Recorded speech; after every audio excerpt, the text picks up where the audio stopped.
Yeah, and I think, to your point, it's like it's identifying the at-risk jobs, and I think, specifically as it relates to, our industry and a lot of other industries, I think there are a lot of, jobs that maybe were highly sought after that won't, but you know, even when we just see the adoption levels, right now, I think one of the great things about America historically is that, at, post the Industrial Revolution, the America has been supercharged, by its white collar, workforce, and a lot of that comes from, their creativity and entrepreneurship, which has been driven by capitalism.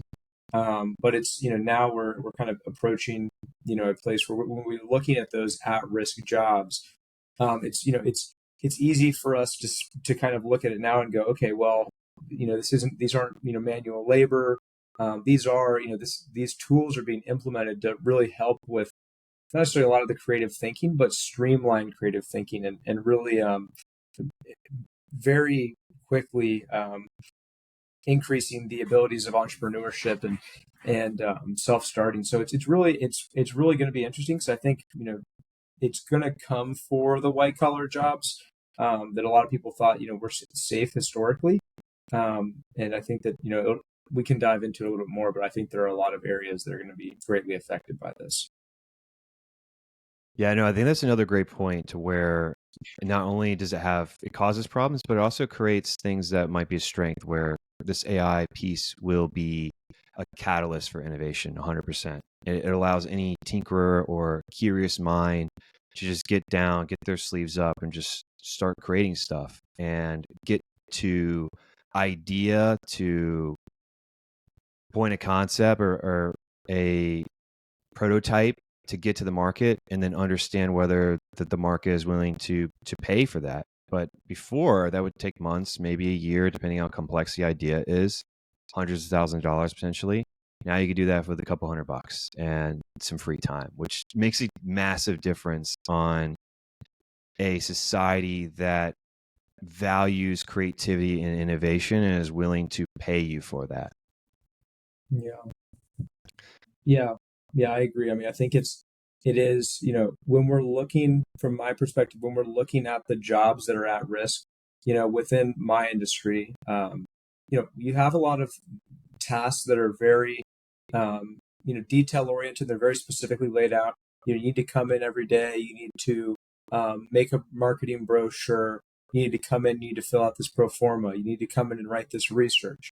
There are a lot of things that are, process oriented, 1, 2, 3, 1, 2, 3, that don't necessarily require a lot of, outside thought. And there are a lot of people in this country that I think, have kind of gotten used to that and said, this is great. I mean, I go to work, I'm an accountant. I know I got to plug the numbers in. I'm great with numbers. And, I think while a lot of those, jobs are definitely, in my eyes, identified as risk or at risk, I think it provides an opportunity to the best in class and the entrepreneurs in there. And I think that's kind of what I was referring to earlier, is it just further exacerbates the ability of entrepreneurship. So, if any of the people that are in these at-risk jobs, within my industry or within other industries, I think, what I've told people when they say, hey, what can I do to stay relevant? I think it's just really pushing people to adopt that mindset of, being an entrepreneur and thinking differently, because now,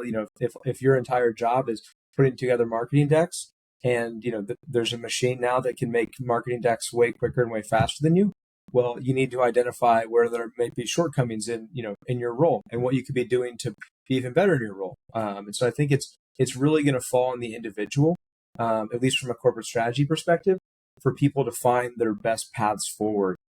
Because I think it's moving so fast that a lot of people from a corporate perspective aren't thinking about these things. So I think to anyone listening to this that's wondering, what can I do? I'm in one of those at-risk jobs.